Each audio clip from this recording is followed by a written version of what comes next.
la vida eterna. Amén. Qué lindo, ¿no? Maravilloso. Ahora quiero que me acompañen a Romanos capítulo 10, que tiene mucha relación con el credo.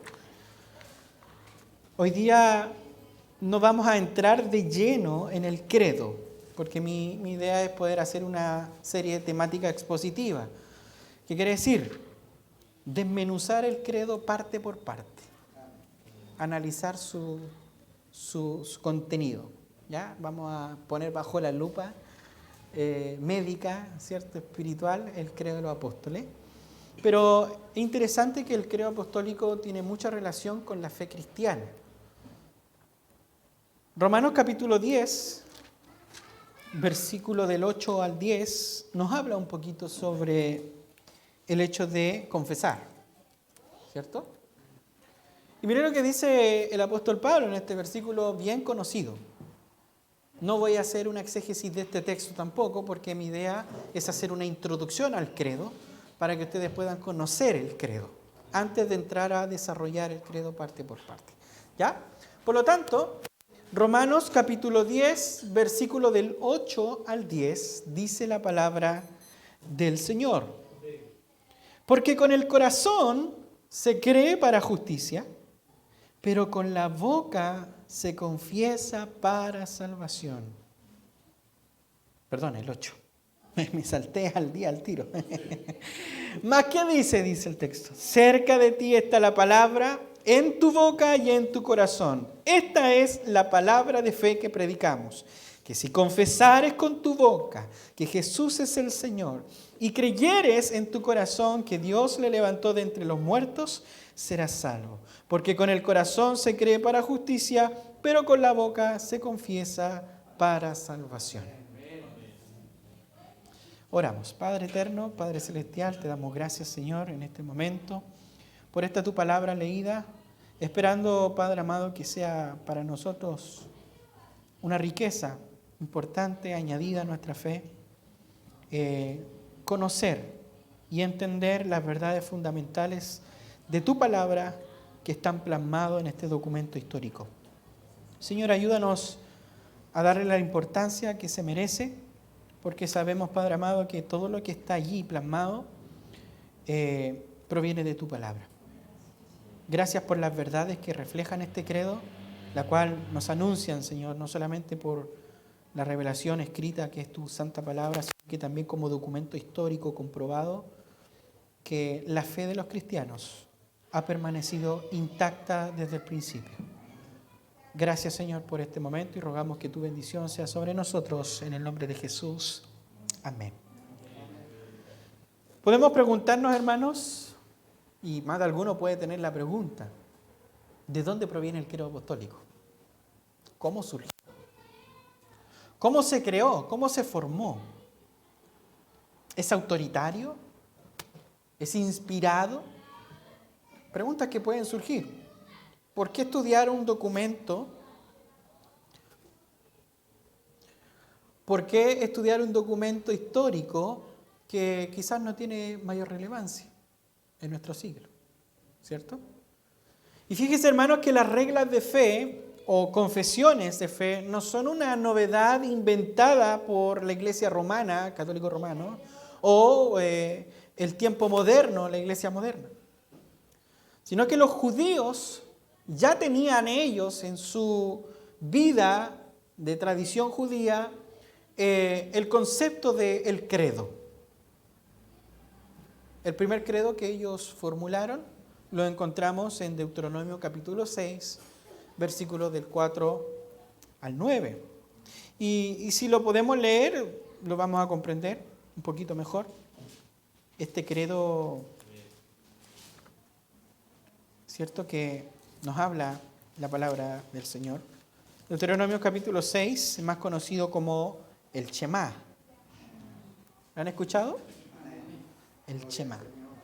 Fíjese lo que dice la confesión judía, el credo judío, que a la verdad es un credo nuestro también, porque nosotros también creemos en un solo Dios, ¿cierto?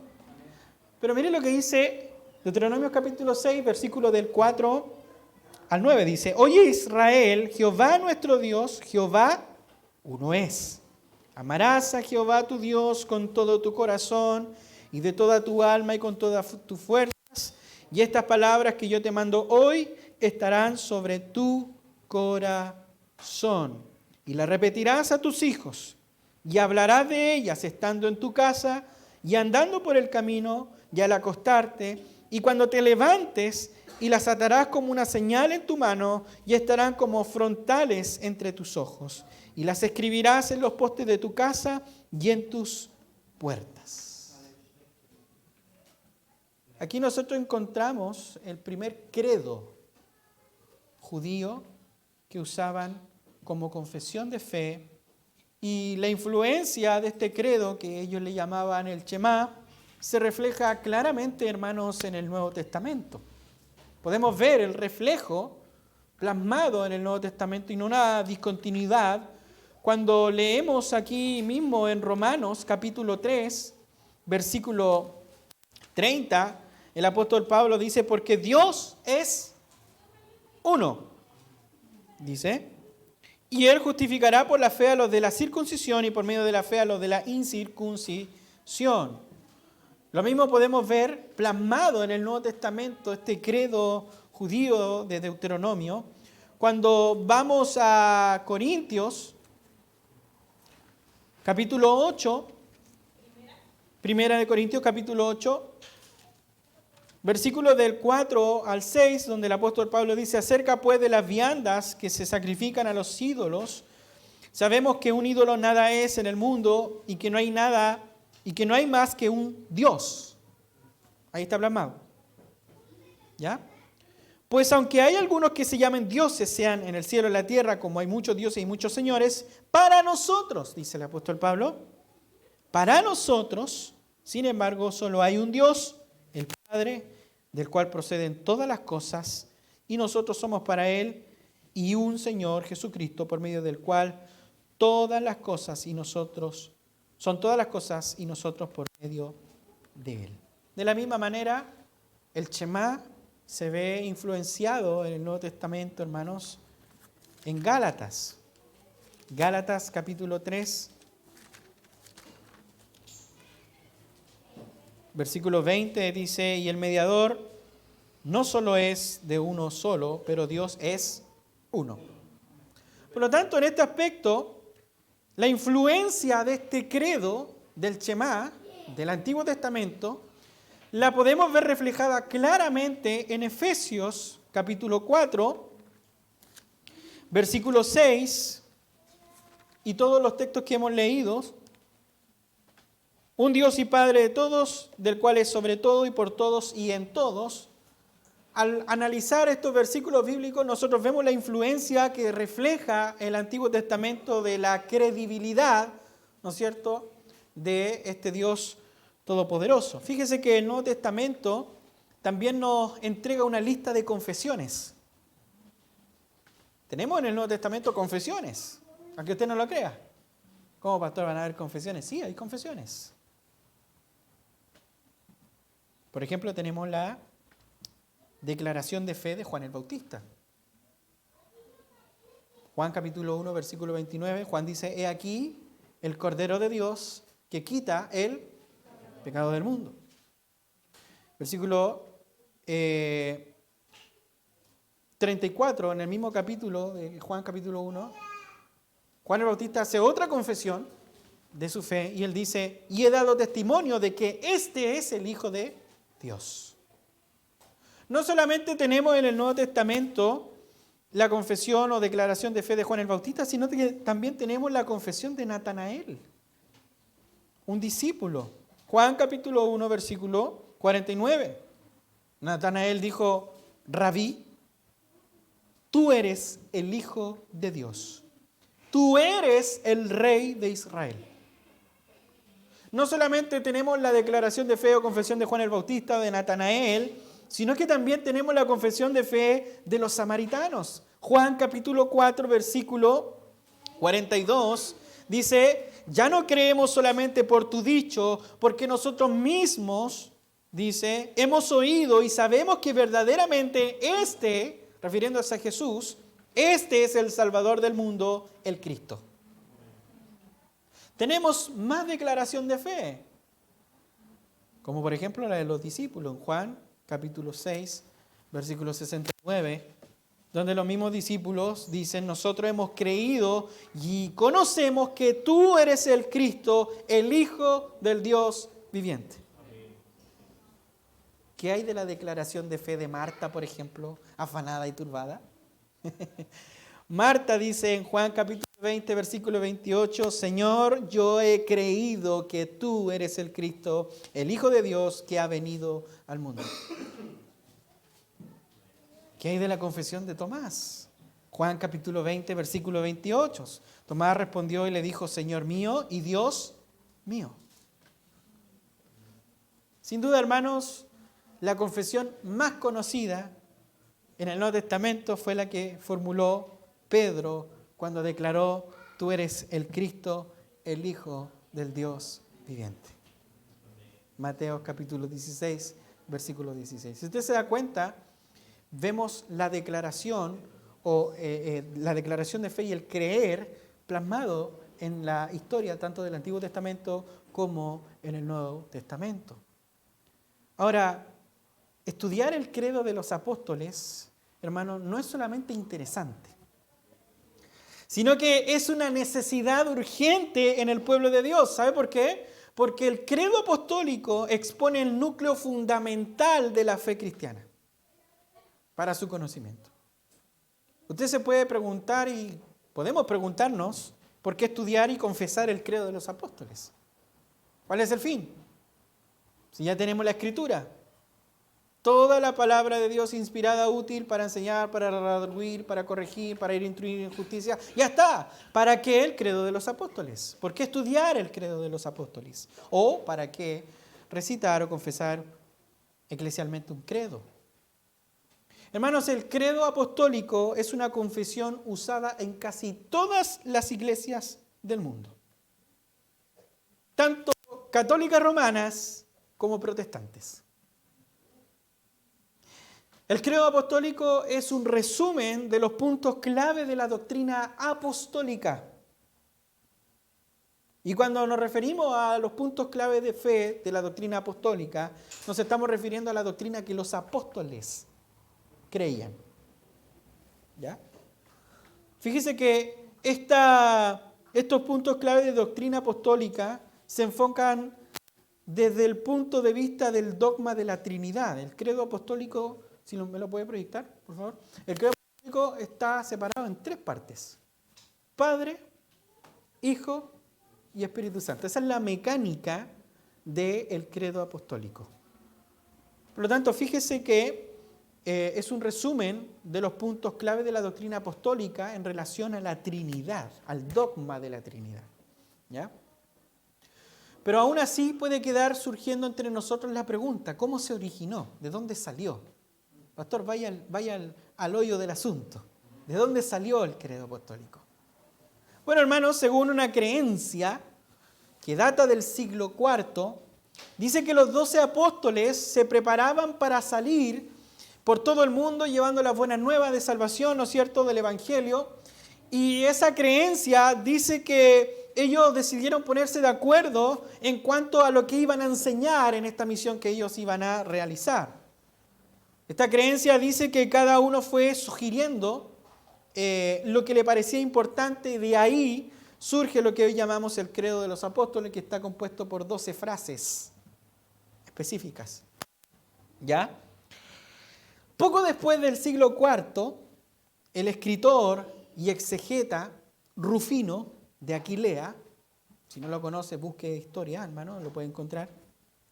Rufino de Aquilea, en ese tiempo, en el siglo IV, él escribió un comentario sobre el credo en el cual él tomaba esta creencia que les acabo de comentar como dada por cierta y le daba al credo, le aumentaba también la importancia en ese aspecto, a tal manera que hoy vemos que parte de toda esa creencia era darle al credo una autoridad paralela a la de las Escrituras.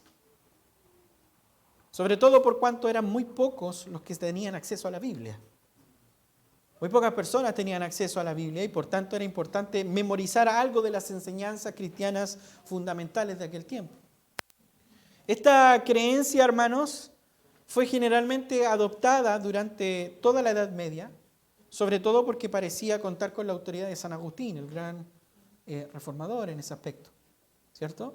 San Agustín expresó claramente una autoridad específica a las Escrituras que en la Edad Media empezó a agarrar fuerza, ¿no es cierto? Y la Iglesia empezó a echar mano de este credo como algo realmente formulado para mantener a raya y a línea lo que era la esencia fundamental del cristianismo. A tal punto, hermanos, que siempre hubo quienes expresaron dificultades al tratar de dividir el credo en 12 cláusulas, con lo cual acertaban, no estaban equivocados. Pues la única razón por la que se decía que el credo tenía 12 cláusulas o 12 afirmaciones era para poder repetirlo entre los apóstoles y darle la autoridad apostólica. Donde quizás surgieron voces de duda y gente que dudó con respecto a esta creencia fue entre los cristianos llamados orientales. Es decir, principalmente entre los de habla griega y los cristianos de habla rusa. Aquellas iglesias prácticamente nunca, hermanos, nunca habían empleado ni nunca habían recitado el credo apostólico, que prácticamente se había empleado únicamente en las iglesias occidentales, es decir, las iglesias de habla latina. ¿Ya?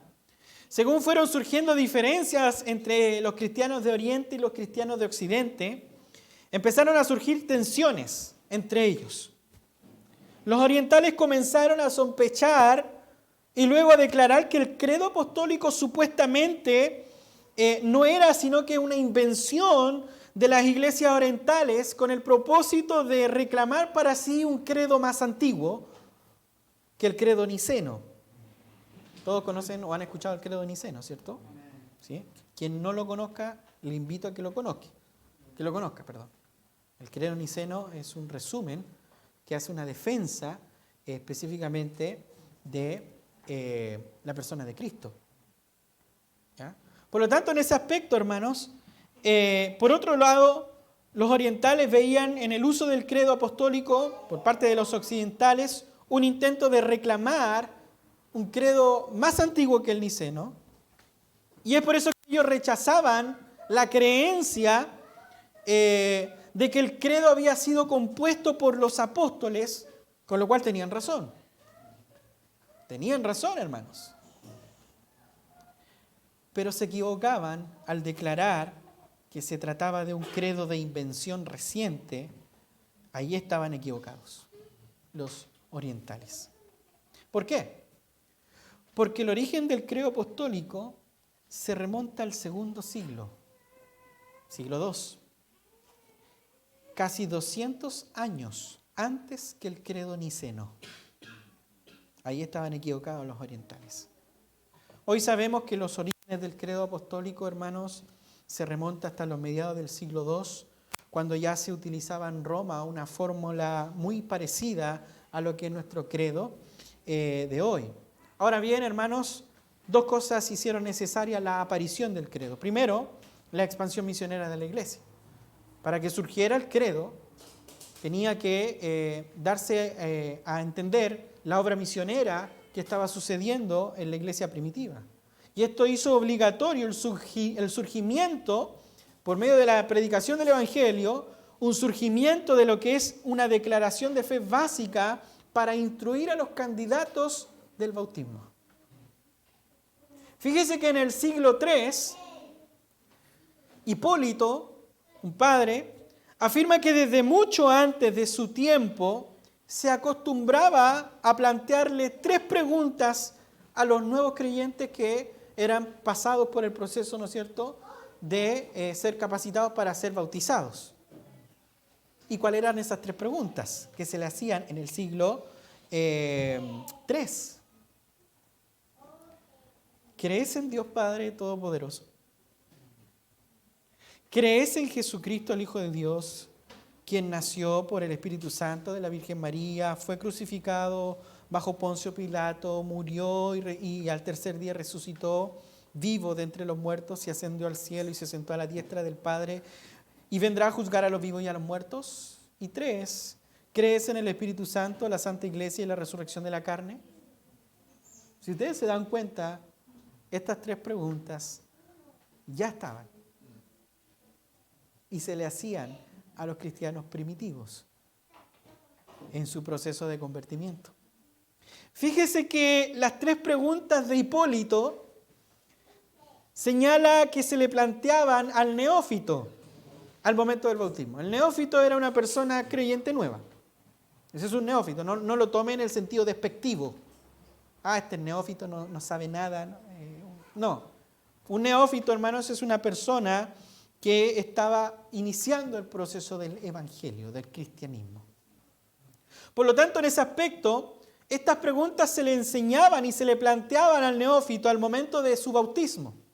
Aparentemente, cuando ya estaba en el agua, el pastor, ¿no es cierto?, o los líderes que estaban allí, en este caso eran obispos, ellos le hacían estas preguntas y cuando el neófito respondía afirmativamente a cada pregunta, o bien ellos le sumergían o bien se le vertía una buena cantidad de agua sobre la cabeza como si fuera un baño. De ahí que nosotros entendemos la práctica histórica del bautismo por aspersión, ¿ya?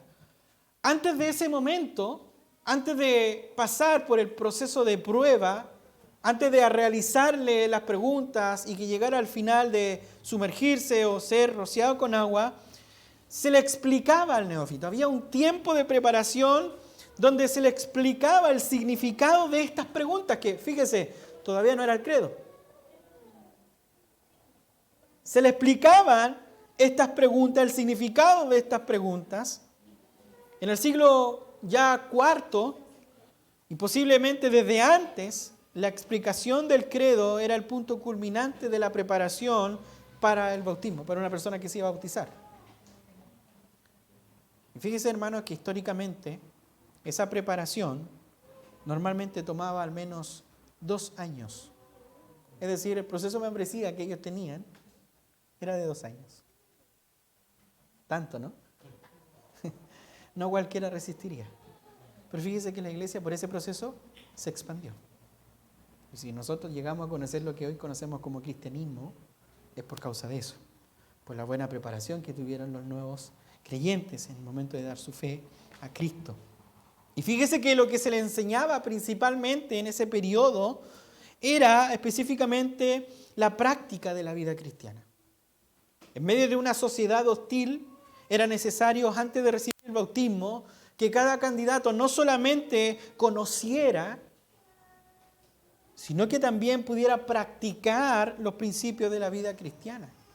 De tal manera, hermanos, que al final de esos 2 años de preparación, los candidatos al bautismo recibían esa instrucción acerca de la doctrina cristiana y sobre todo acerca de los puntos que el credo recalcaba.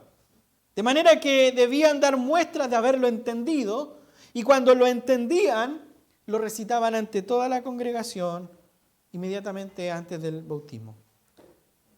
¿Cuál era la importancia de hacerlo así, público? Todo esto implicaba que para la congregación misma se escribiera una reafirmación de los votos que habían hecho de la fe que ellos habían proclamado en su bautismo. De esa manera ellos estaban seguros de que el neófito profesaba correctamente la fe cristiana. Segundo punto por el cual fue necesario, hermanos, que el credo apareciera o surgiera. No solamente por la expansión del evangelio y poder capacitar a los nuevos creyentes, dándole a conocer cuál era la doctrina, sino que también un punto que ayudó a que el credo se formulara y resurgiera y saliera, fue la herejía, hermanos. La herejía en el siglo II, siglo III, siglo IV, fue un periodo donde la herejía empezó a darse a conocer de manera totalmente liberal. Era decir, tan grande la expresión de herejía que era necesario, hermanos, que la iglesia expusiera claramente lo que creía. A tal punto, hermanos, que la herejía obligó a la iglesia a definir claramente su fe. Fíjese que la expansión de la fe cristiana puso a la iglesia en contacto con muchas culturas. Con muchas filosofías paganas que amenazaban con introducirse dentro del pueblo de Dios. Por eso Juan, en una de sus cartas, él dice, cualquiera que confiese que Jesús no ha resucitado, sea maldito, sea anatema o no le creáis. ¿Cierto? Cualquiera que niegue la resurrección de Cristo, el apóstol Pablo también. Vana en nuestra fe, ¿cierto? Vana en nuestra predicación, etcétera, etcétera. Entonces, hermanos, la herejía obliga a la iglesia a definir claramente su fe ante el contacto con muchas culturas y con muchas filosofías paganas que amenazaban con introducirse dentro del pueblo de Dios. Por eso, desde el principio se notó la importancia de preservar y de confesar las enseñanzas de los apóstoles. Recuerden que Cristo le dio una labor importante a los apóstoles. ¿Y cuál fue la labor que Cristo le dio a los apóstoles? Predicar el evangelio. Pero fíjense en una cosa, ese fue el mandato. Pero el mandato tenía que llevarse a cabo en base a una primicia mayor. Y es que Cristo había fundado su iglesia. Y ellos estaban a cargo de lo que Cristo había fundado. De tal manera, hermanos, que desde el principio se notó la importancia de preservar y confesar las enseñanzas de los apóstoles. Y esto se logró por medio de las confesiones y esto se logró por medio de los credos. Gracias a Dios, cristianos piadosos que creían genuinamente en la veracidad de la Escritura, formularon los credos y las confesiones para cuidar a las iglesias del pensamiento pagano y del error doctrinal. El credo en sí recibe muchos nombres, hermanos. El credo de los apóstoles trasciende lo que es el tiempo y el espacio para unir a todos los verdaderos creyentes en una sola fe santa y apostólica. Fíjese que este credo es prácticamente, el credo de los apóstoles es una síntesis de lo que enseña la Biblia, en el fondo. Es una descripción del amor redentor, es una declaración concisa del cristianismo básico. Y fíjese que todos los cristianos, y esto no me va a dejar ustedes mentiroso, pero todos los cristianos creen más de lo que abarca el credo de los apóstoles. ¿Sí o no? Sí, porque esto es lo único. Pero hay cristianos que creen más aparte de lo que ya está ahí. ¿Cierto?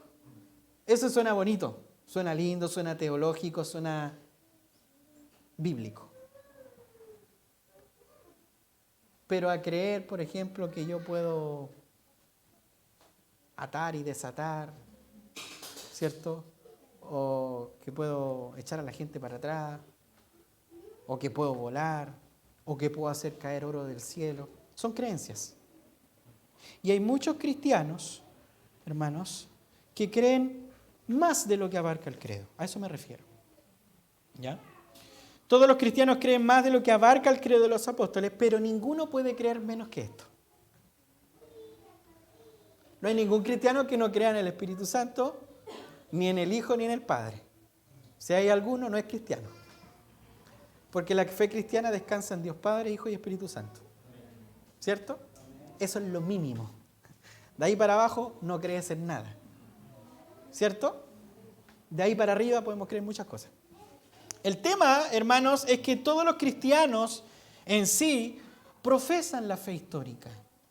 Fíjese que los reformadores protestantes continuaron usando el credo de los apóstoles en la oración, continuaron usando el credo de los apóstoles en las enseñanzas a los nuevos creyentes. Y por ser la confesión de fe más popular del cristianismo, se le ha llamado simplemente el credo.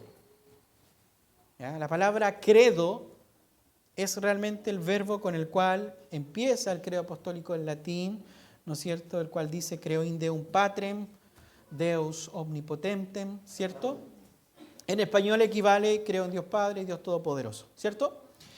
Así que credo quiere decir creo en Dios Padre.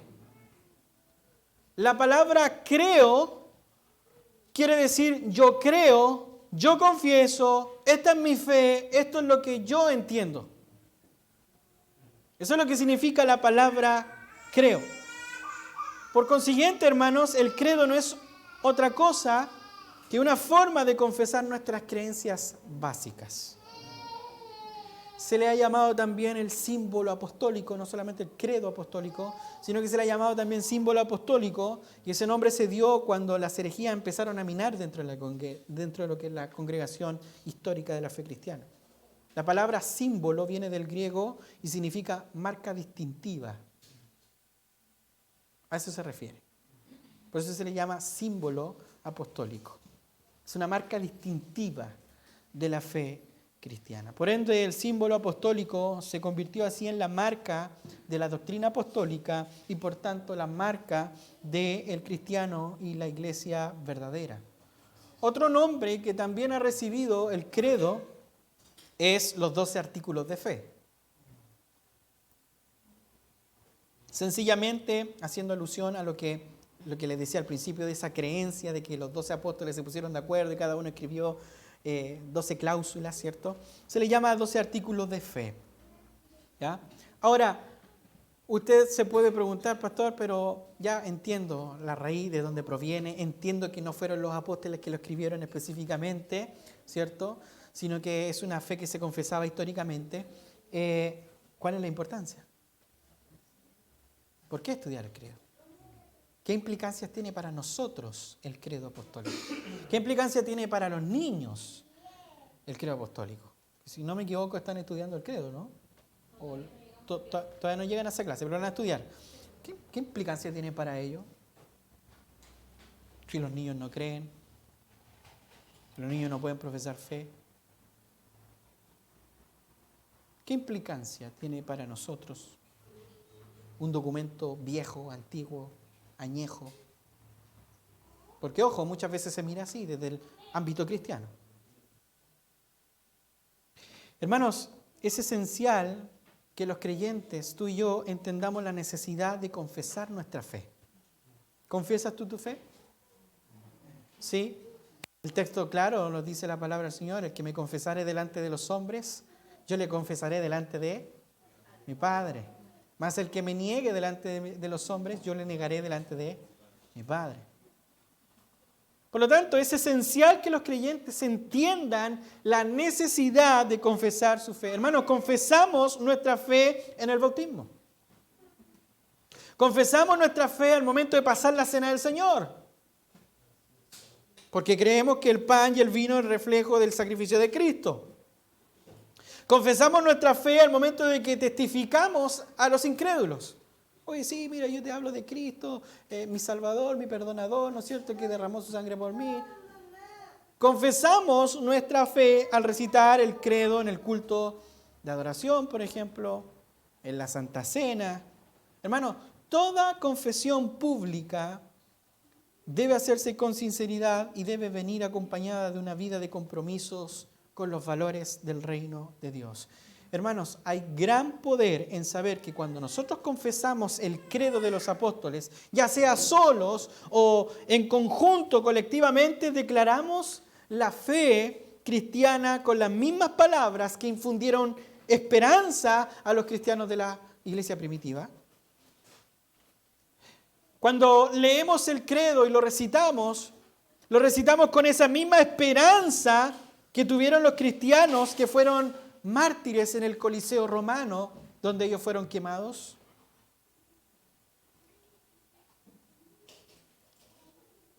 El cristiano, hermano, el cristianismo en sí, y ojalá que usted lo pueda tener claro, El cristianismo no se trata de creer en una creencia. Eso es lo que hace diferente a un verdadero cristiano a alguien que dice creer algo. ¿Por qué razón? Porque ser cristiano es creer en una verdad proposicional. Es decir, Jesús es el Cristo.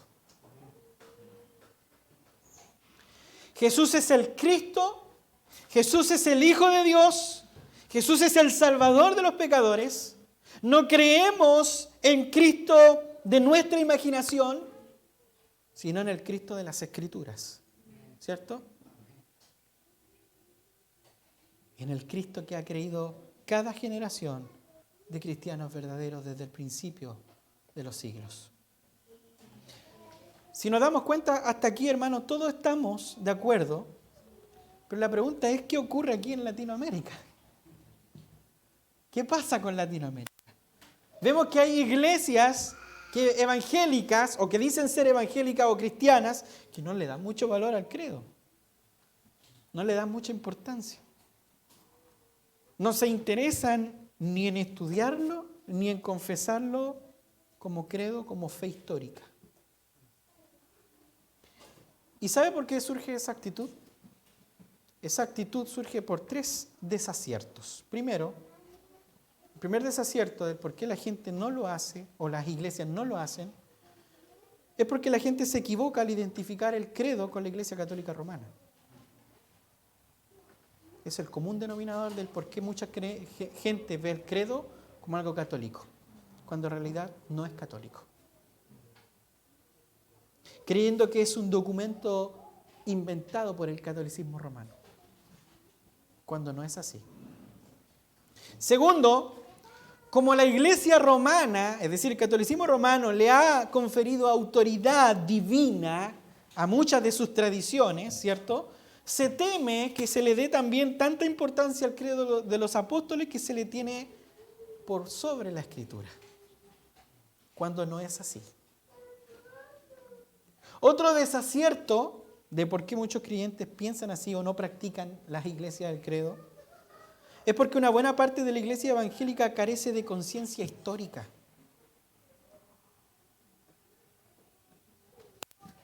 No, nosotros somos evangélicos. ¿Ya? ¿Y dónde nace su iglesia? No, nosotros, un grupito de hermanos que nos juntamos, ¿ya? ¿Y la fe que profesan de dónde viene? No, es que el pastor nos enseña, ¿ya? ¿Y la fe de ese pastor de dónde viene? No, es que alguien le predicó, ¿y la fe de alguien, de ese que le predicó, de dónde viene? No, es que nosotros somos pentecostales, bueno, ¿de dónde viene su tradición? Somos bautistas, ¿de dónde viene su tradición? Ah, no sé, yo solo sé que predico la palabra. Hermanos, una buena parte de la iglesia evangélica carece de conciencia histórica. Muchas personas no saben en qué etapa del tiempo están parados, de dónde proviene el movimiento en el cual ellos se congregan. Somos todos cristianos. Sí, somos todos cristianos, pero diferentes doctrinas. ¿Y qué pasa cuando una persona piensa diferente a otra? División. Ya, ¿de dónde nace usted? Ah, no, yo vengo de esta división. Ah, ya, ahora le entiendo. Usted viene de esta rama. Sí, ah, ya, pero ¿de dónde venimos todos? De la misma rama. Carecen de conciencia histórica. Si existe algún interés en el pasado, solamente se concentra en el periodo de la iglesia primitiva, ¿no es cierto? Hablamos mucho de la iglesia primitiva. Oye, hermanos, debiéramos amarnos como se amaba la iglesia primitiva. Debiéramos tener todo en común como la iglesia primitiva y la iglesia primitiva y la iglesia primitiva. Y ahí se quedan, en la iglesia primitiva. Que no está mal. Pero ¿qué hay de la historia entre medio? ¿Qué hay entre ese espacio de ellos y nosotros? ¿Qué pasa con la lucha de la perseverancia de la fe, donde muchos cristianos, no en la iglesia primitiva, y no estoy negando que en la iglesia primitiva no haya persecución o no haya habido, hubo y grande. Pero ¿qué pasa con los años 1000, 1200, 1300, 1500, 1600, 1700, 1800, hasta llegar a lo que somos, ositos de panda, ¿cierto? Con una doctrina nefasta. ¿Qué pasa con ese lapso de tiempo? No, es que la iglesia primitiva, sí, pero ¿qué pasa con ese tiempo? ¿Dónde está ese tiempo que es importante en la historia de la iglesia? Donde se empezaron a formular los credos, donde se empezaron a formular las confesiones, donde la herejía cada vez iba ganando y tomando más parte en la iglesia. No por nada el catolicismo terminó como siendo lo que es hoy en día. Y si no hubiese sido por los reformadores, que le dieron importancia a la sola escritura, posiblemente aquí tendríamos una estatua de yeso, hermano. O posiblemente esta iglesia no existiría. Y seríamos todos católicos, romanos. Entonces, hay una buena parte de la iglesia evangélica que carece de conciencia histórica. ¿Existe interés en el pasado? Sí, pero solamente en la iglesia primitiva, a la cual se pretende llegar soltando todo lo que es la historia media entre ellos y nosotros. La iglesia de los hechos y nosotros. Ahora, yo les pregunto a ustedes, hermanos, ¿a qué acuden ustedes para saber cómo creer y qué creer? ¿A qué acuden ustedes? A la palabra, ¿cierto? En primer lugar, y por supuesto, a la Biblia. La Biblia es la palabra misma de Dios, ¿cierto? La Biblia es nuestra única regla de fe suficiente y la norma de fe infalible. Y la Biblia es el reflejo cristiano, ¿no es cierto?, de la fe cristiana primitiva, ¿cierto? Pero fíjese que el reflejo cristiano de acudir a la Biblia es siempre correcto, no es malo. Lo ideal es que usted vaya a la Biblia. La Biblia está libre de error, ¿cierto? Es completamente digna de confianza. La Biblia es verdadera. Es la palabra de Dios inspirada.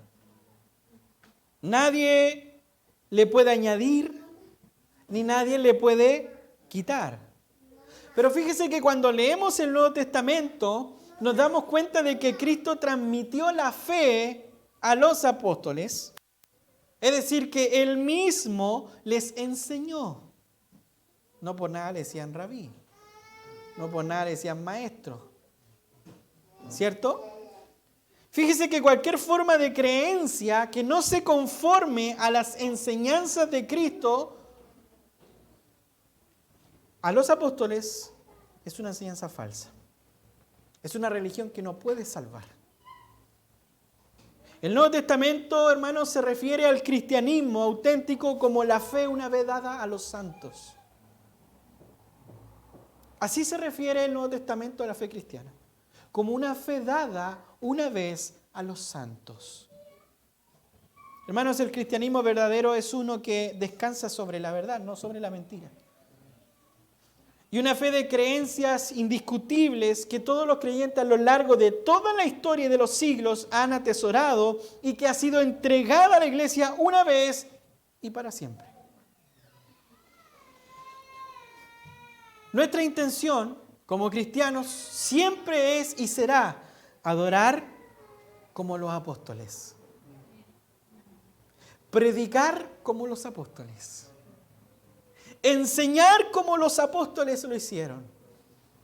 Y con ese fin acudimos primero ¿a qué? A las Escrituras. ¿Queremos adorar como los apóstoles? Vamos a la Escritura. ¿Queremos predicar como los apóstoles? Vamos a la Escritura. ¿Queremos enseñar como los apóstoles? Vamos a las Escrituras. Pero fíjese que también acudimos a las fieles síntesis históricas de la fe cristiana, y de ellas la más auténtica y la más histórica y universal es el credo de los apóstoles.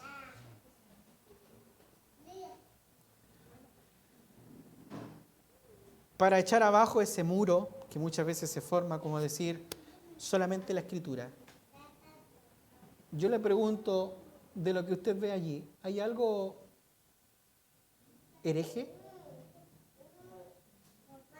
¿Hay algo contrario a la Escritura? ¿Hay algo que altere la verdad de Dios? ¿La revelación de Dios? ¿La inspiración de Dios? ¿Hay algo allí? ¿Una sola palabra? Todos creemos que existe el perdón de pecados. Todos creemos en la resurrección del cuerpo. ¿Cierto? Todos creemos en la vida eterna, ¿no? Nuestra esperanza, hermanos. ¿Todos creemos en la comunión de los santos? ¿Sí?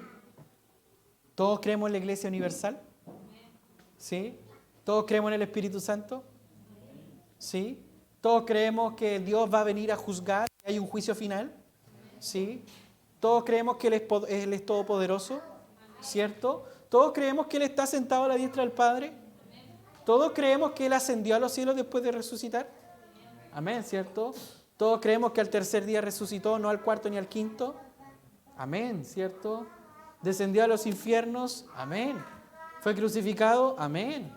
¿Padeció bajo alguien? Sí, obviamente. ¿Nació de una virgen? Claramente, lo dice la Escritura. ¿Fue concebido por José o por el Espíritu Santo? Por el Espíritu Santo, ¿no es cierto? Es el Hijo de Dios, el único Señor, el Dios Todopoderoso, Creador del cielo y de la tierra. ¿Hay algo contrario a la Escritura? Hermanos, desde sus comienzos, la Iglesia ha enfrentado el doble reto de afirmar la verdad y de confrontar el error. Durante siglos, hermanos, la Iglesia ha recurrido a una serie de credos, a una serie de confesiones de fe con el objetivo de definir y de defender el cristianismo verdadero.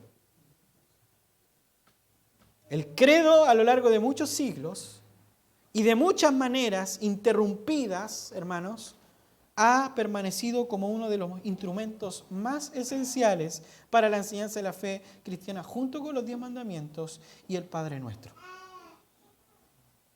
Y aunque el credo de los apóstoles lo tenemos bien claro, no fue escrito por los apóstoles, aún así refleja el esfuerzo de la iglesia primitiva de expresar y sintetizar la fe que Cristo le confió a los apóstoles. Por lo tanto, nos preguntamos, y usted se puede preguntar hoy día, ¿por qué necesitamos hoy una serie de predicaciones sobre el credo? Pastor, ¿por qué estudiar el credo? ¿Qué relevancia tiene y qué beneficios tiene hoy para nosotros estudiar el credo? Algunos se oponen a la idea misma de considerar un documento tan antiguo e histórico como el credo. Otros afirman que los cristianos no deben abrazar otro credo que el de la Biblia y se quedan con el imperativo de no tener credo, sino solamente Cristo. Sin embargo, el problema es que todos necesitamos una síntesis de lo que enseña la Biblia y la iglesia, hermanos, necesita una norma sólida para reconocer el verdadero cristianismo y rechazar las doctrinas falsas.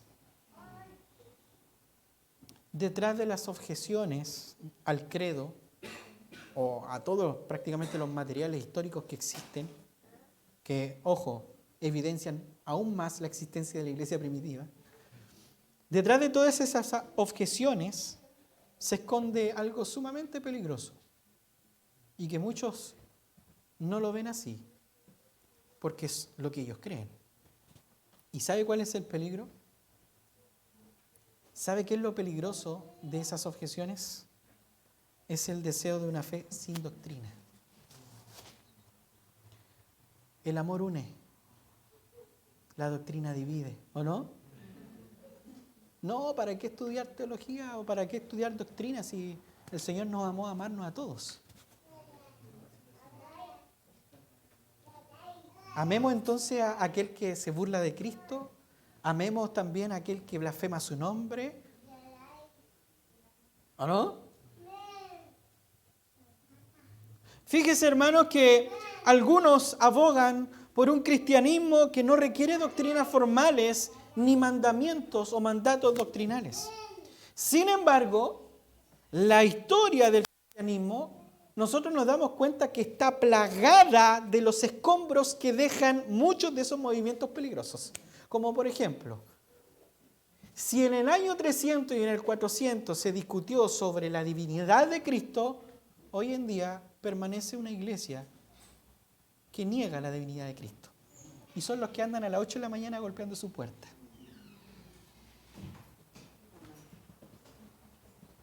Se lo abrevio, TDJ.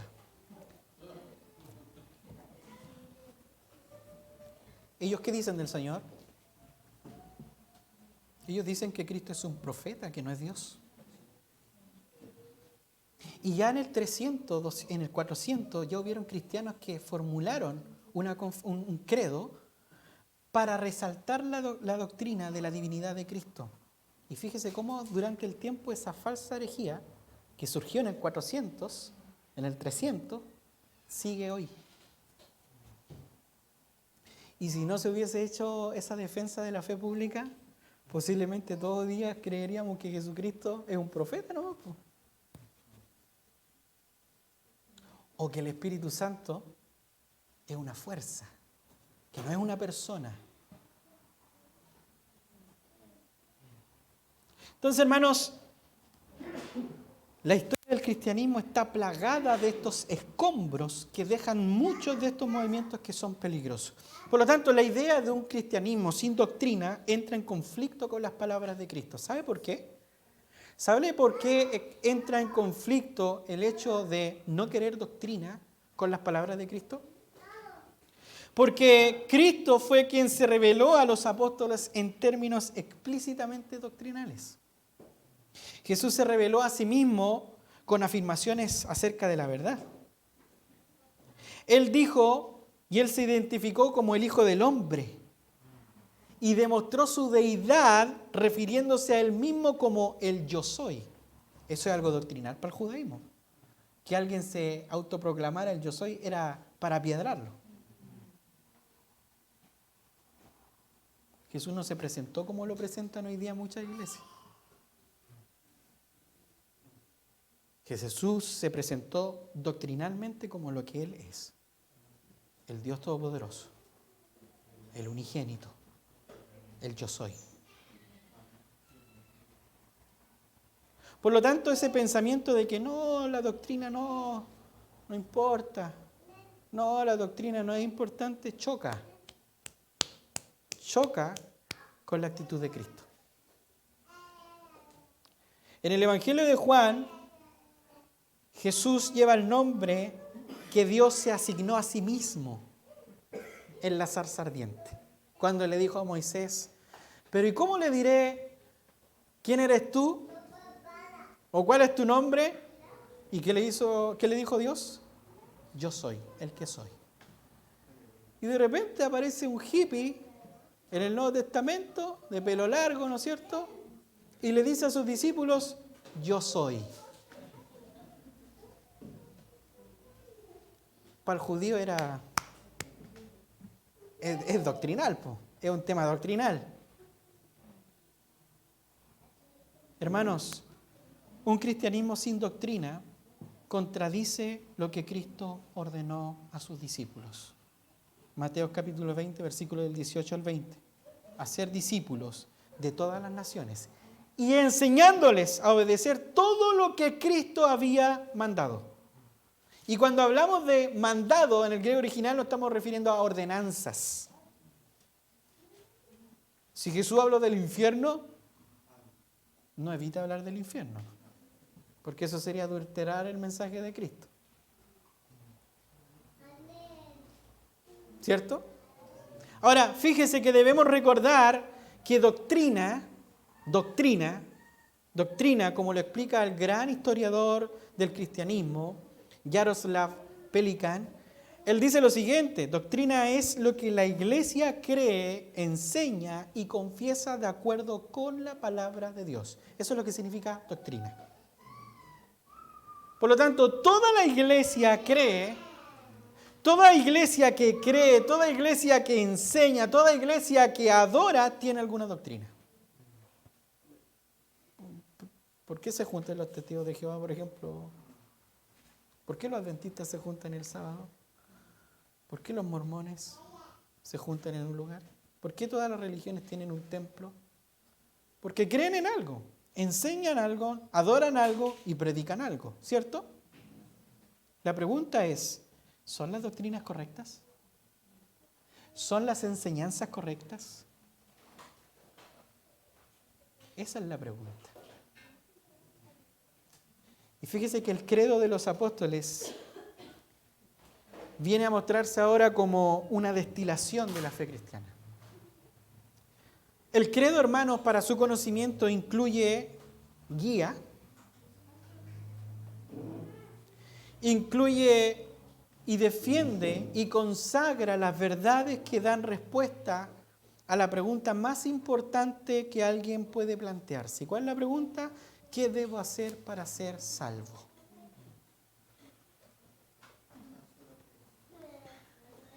Desde la primera C hasta la última, al punto. ¿Qué debo hacer para ser salvo? Ahí está.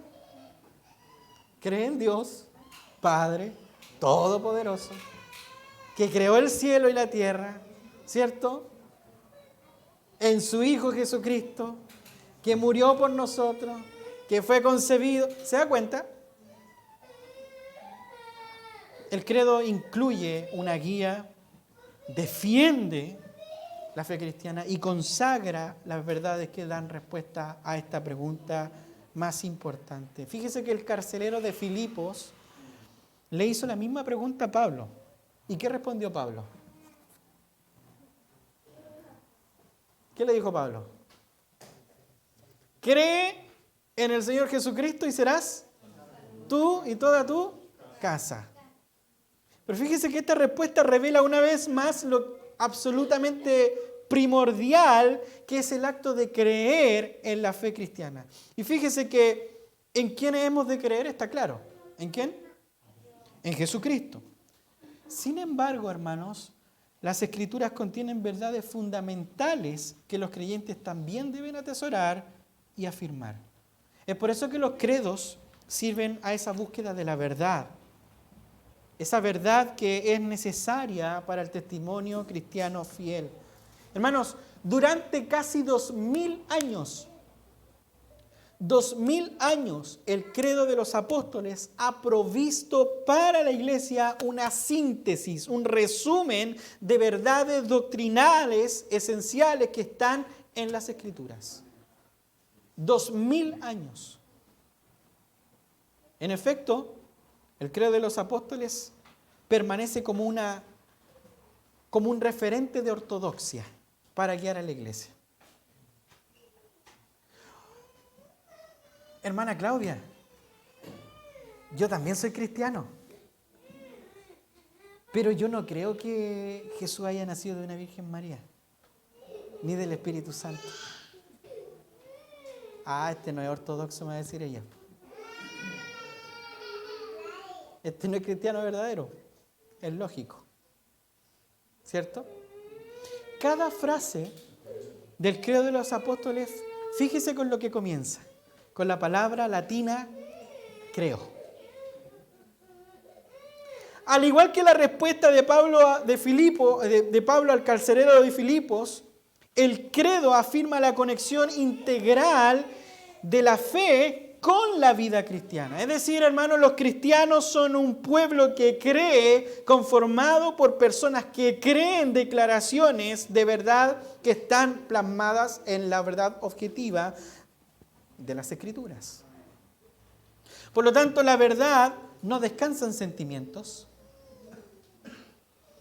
¿cierto? No descansa en sentimientos subjetivos acerca de lo que es bueno y de lo que es malo. La verdad fluye de la realidad objetiva de la sangre de Jesucristo. Donde Dios reveló su gloria en Cristo. Donde Dios reveló su voluntad y sus propósitos para la humanidad. Por lo tanto, la verdad se deriva de lo que Dios ha hecho por los pecadores en Cristo. De ahí que Pilatos quedó pasmado quizás con la respuesta que le dio Jesús cuando le dijo, ¿qué es la verdad?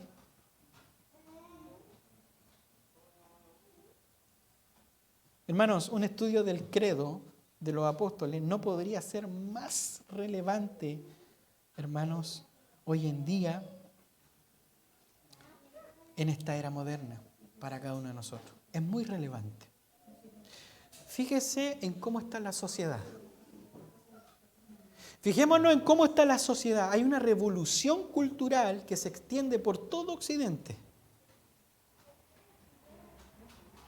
Toda Latinoamérica está entrando en un movimiento de revolución cultural y fíjese no solamente que la sociedad se está revelando o está entrando en ese aspecto de revolución cultural, sino que hay muchas denominaciones, es lamentable, es triste, muchas denominaciones cristianas enteras se han rendido ante los caprichos de esta revolución y han renunciado a las verdades fundamentales de la fe cristiana.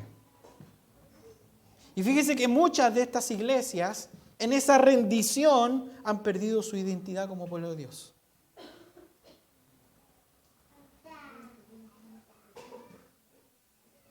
Matrimonio igualitario dentro del culto. Ya no tenemos profesoras de escuela dominical. Tenemos drag queen educando a nuestros hijos. ¿Vieron la noticia hace poco, no? Una iglesia histórica en los Estados Unidos. Histórica. Hablamos de una iglesia de 1200, 1300. Ya no hay una hermana Claudia, ya no hay una hermana Débora, no hay una hermana Carla que esté enseñando una Sofía, no. Drag queens.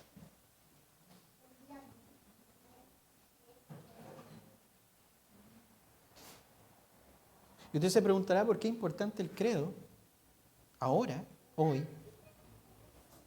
Hermanos, hay un movimiento que se ha rendido a esta revolución, donde la sociedad está patas para arriba, ya no tiene absolutos.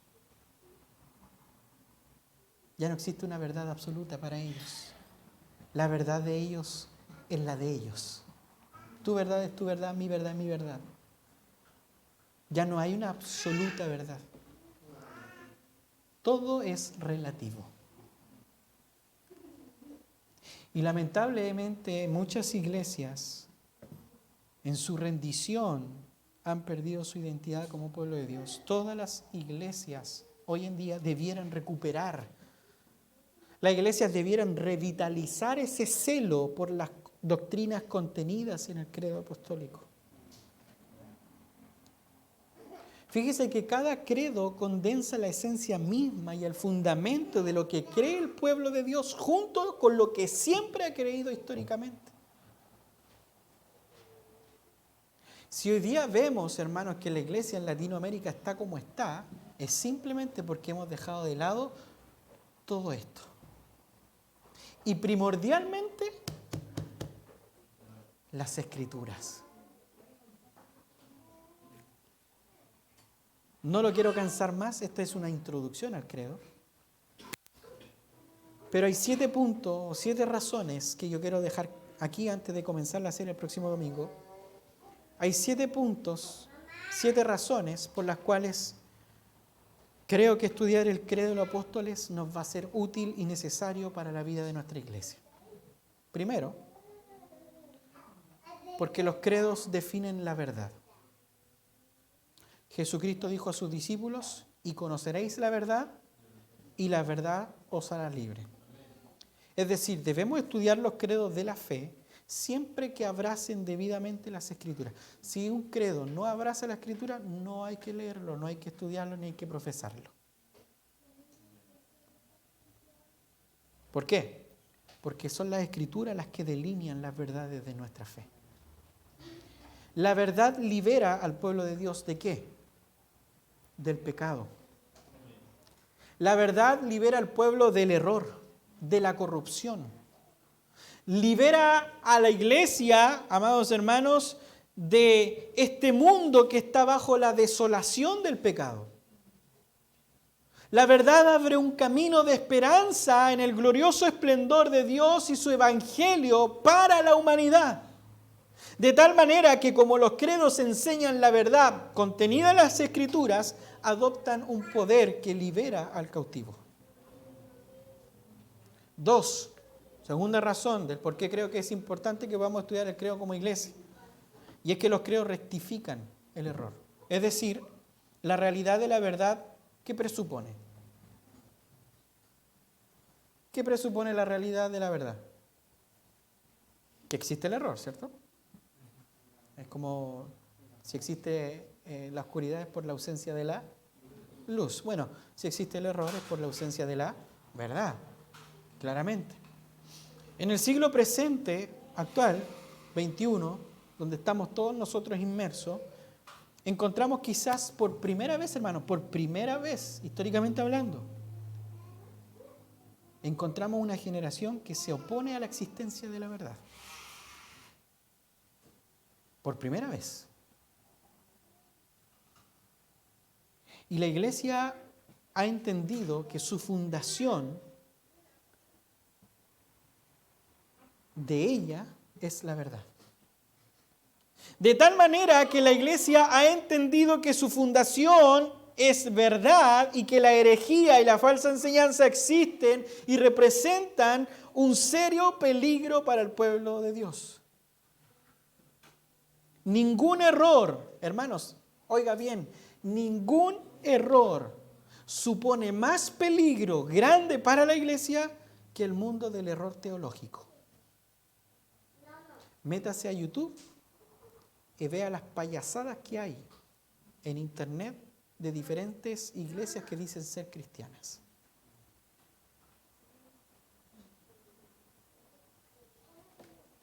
Y eso simplemente por el error teológico. Ahora yo les pregunto a ustedes, ¿la teología es importante o no? Hermanos, la iglesia necesita los credos no solo para enseñar la verdad, sino para protegerse del error. 3. ¿Por qué creo que es importante que podamos estudiar el credo de los apóstoles en nuestra iglesia? Porque los credos proveen normas y estándares para el pueblo de Dios. Es decir, que el credo de los apóstoles funciona como una baranda de protección. Si bajáramos por esa escalera, sufriríamos el posible daño, ¿no es cierto?, de caernos. Pero si gracias a Dios que están esas barandas, podemos bajar afirmaditos en la escalera, ¿no es cierto? Bueno, los credos en este aspecto funcionan como una baranda de protección para nuestra enseñanza y para nuestra instrucción. Óigame bien los que van a enseñar en la iglesia. El credo y los credos y las confesiones, por favor métaselo bien en la cabeza. Los credos y las confesiones protegen a los maestros de caer en el error al brindarle una norma que puedan seguir. Una de las funciones más importantes del credo de los apóstoles, como todo credo fidedigno, es ayudar a la iglesia a enseñar y a preparar a los nuevos creyentes para que sean fieles y maduren en la fe de la iglesia. Por lo tanto, los que van a enseñar, tómense en serio lo que es la enseñanza. Si usted quiere pararse acá solamente para dar a conocer lo que sabe, no sirve. 4. ¿Por qué considero que es importante estudiar el credo del apóstol en nuestra iglesia? Porque los credos enseñan a la iglesia a adorar y a confesar la fe correcta. Es decir, que el credo guía con naturalidad nuestra alma a la adoración sincera y a la alabanza a Dios. Los credos, hermanos, guían a la iglesia en la adoración y contienen las verdades más preciosas por medio de las cuales podemos adorar a Dios y alabar debidamente su nombre. 5. ¿Por qué creo que es importante que estudiemos el credo de los apóstoles? Porque los credos nos conectan con la fe histórica y la fe de nuestros padres. Nuevamente cito al gran historiador y teólogo Jaroslav Pelikan, el teólogo histórico, en el cual dijo, oiga bien, él dijo lo siguiente: la tradición es la fe viva de los muertos. El tradicionalismo es la fe muerta de los vivos. Se la dejo allí. Efectivamente, los anales de la historia de la Iglesia y los respetados credos de la fe contienen algunas de las herencias más preciosas que posee el cristiano moderno. El credo de los apóstoles, más que palabras en una página, comprende el testimonio fiel de quienes han terminado fielmente la carrera. Sexto, porque creo que es importante que estudiemos los credos, o el credo en este caso. Porque los credos sintetizan la fe. Es decir, ningún credo ni declaración puede reemplazar las Escrituras. Vuelvo a repetir, ningún credo ni ninguna declaración puede reemplazar las Escrituras. Sin embargo, como hemos visto, esto no significa que lo escrito no tenga su lugar en la vida cristiana. Quienes son partidarios de no tener credo aparte de la Escritura han perdido un gran regalo que ayuda a conservar el cristianismo bíblico y sobre todo el cristianismo histórico. ¿Por qué? Porque estos documentos no buscan reemplazar la Escritura, lo dejo bien claro, hermanos. El hecho de que nuestra iglesia sea confesional y que tengamos credos y confesiones, esto no quiere decir que estos documentos reemplacen las Escrituras, sino que más bien buscan resumir con exactitud el contenido de declaraciones sucintas con el propósito de equipar a los cristianos para, con su fe, vivida práctica. De ahí que las confesiones de fe, por ejemplo, nos ayudan a expresar qué es lo que creemos, por ejemplo, sobre el matrimonio. Y por último, hermanos, para que se puedan ir tranquilos, los credos definen la verdadera unidad cristiana. Es decir, que las afirmaciones del credo de los apóstoles entretejen una estructura que reúne a todos los cristianos en todos los vínculos genuinos de la unidad. Es decir, hermanos, que las declaraciones de fe o las confesiones de fe, junto con los credos de la iglesia, unen a los creyentes en todas las eras. En todas las eras, en la verdad inmutable de la revelación de Dios, su palabra. Por lo tanto, la verdadera unidad cristiana es la unidad en la verdad revelada por Cristo, no la unidad a expensas de la verdad como se ha vuelto de costumbre hoy en día. El credo de los apóstoles no confiesa una forma de mínimo común denominador de la verdad cristiana, sino que confiesa con firmeza la grandeza del cristianismo auténtico en una serie de declaraciones poderosas de la fe cristiana. Amén. Así que preparemos nuestros corazones para esta serie, porque posiblemente nos encontremos con hermosas perlas teológicas que van a ser de mucha importancia para nuestra vida. Espero que esta introducción, que no es completa, porque había mucho material, hermanos, hay mucho material de información histórica, nos pueda servir como para poder entender por qué es importante como iglesia estudiar el credo de los apóstoles. Oramos al Señor.